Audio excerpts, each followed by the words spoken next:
So I just finished watching the Operation Outbreak announcement stuff at the Rainbow Six Invitationals, and my god am I impressed. Alright, so as a Killing Floor 2 channel, whether you know that or not, that's kind of what I am, I guess.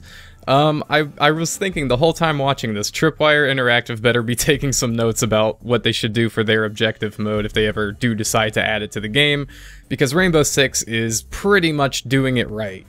So let me just give you guys a bunch of examples about what I like and what I didn't like about this Rainbow Six Siege event. So first of all, stealth. Yes, there is stealth involved in the operation, and there's actually different phases you can go into and out of dynamically with the enemies, which I found really impressive. There's actually times where you can alert them and they'll start to group up on you, but there's other times where if you play it stealthy, pull out a suppressed pistol, go for some headshots and some knife takedowns, you can actually ditch a little bit of the heat. And I think this is going to be very important when playing on the hardest setting, which is pandemic mode, where the enemies are, harder to kill, they hit harder, all that good stuff. The second thing I really liked is the team composition and how each operator is super important to the team.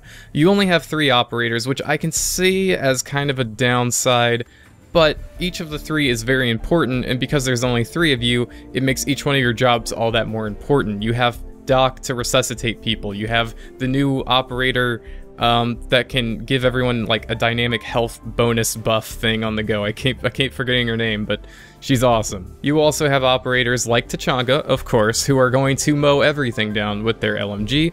And another cool thing about Tachanka in this is that other people can use his LMGs, so it actually makes him super duper important when holding off an objective.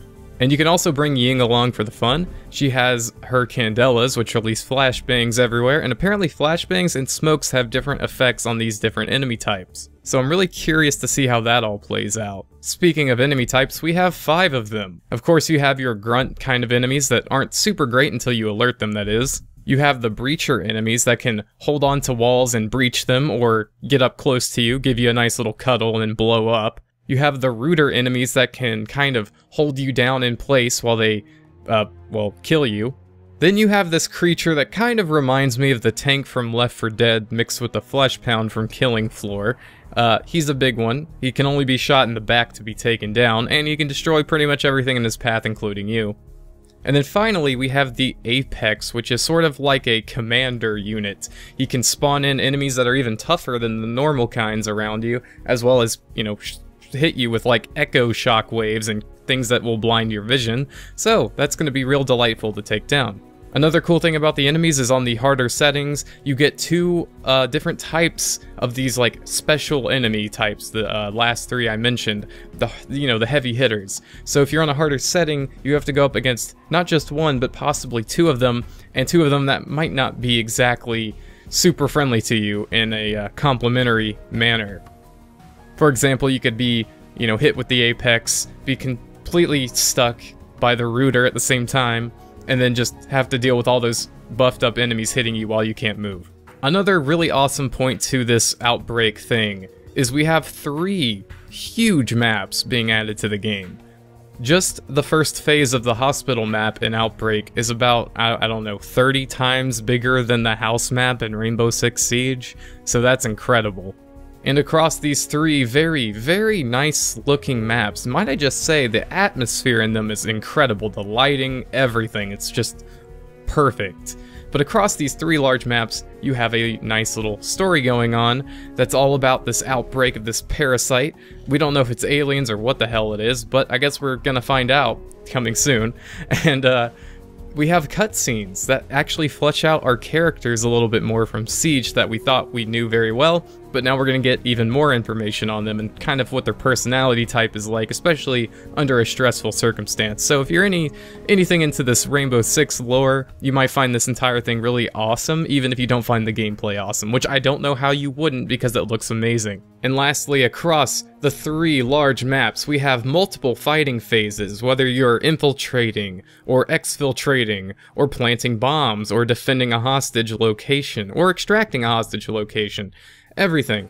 Like, all of it. It's great. It's multi-phase battles across these huge maps, And there's destruction to boot, and that destruction system looks like it's going to play an integral part into this, as each enemy type can dynamically take out your cover from you, as well as the walls that are protecting you.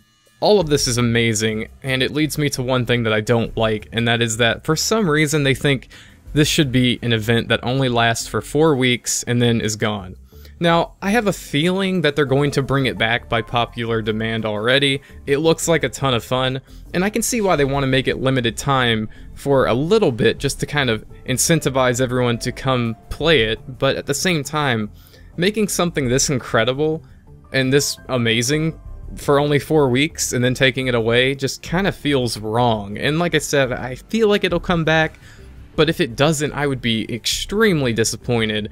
And as someone who's bought the game like twice and who's gotten all the season passes and stuff, like, it would really suck to not be able to come back eventually one day and play this again, because that's kind of what makes stuff in like Black Ops 2 so special, Transit. And actually, these maps remind me of Transit a lot in the way that they look. But yeah, what makes Call of Duty's zombie mode so good is that you can always come back to it.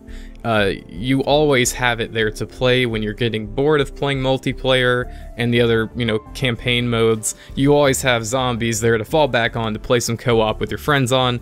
And I feel like this Outbreak thing really could be the zombies for Rainbow Six, since they're trying to basically compete now with Call of Duty, Battlefield, as well as Counter-Strike at the same time.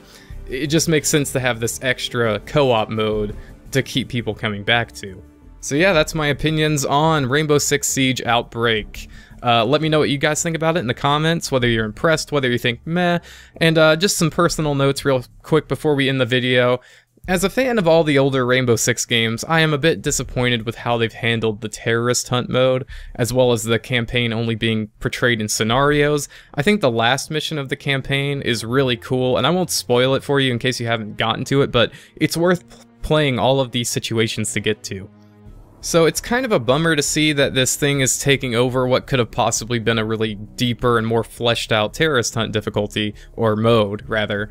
But at the same time, I feel like this kind of thing paves the way for us to see that in the future, and I hope this is a very successful venture, and that maybe they see that cooperative gameplay can be just as compelling in the right circumstance and with the right amount of polish as the multiplayer can be, and maybe they'll look at the single player a little bit more. And maybe if we get a Rainbow Six Siege 2, which everyone I've talked to says isn't going to happen, but if we ever do see some sort of like next Rainbow Six game coming out in 2025, it would be really nice to see them step up this co-op and story gameplay for us.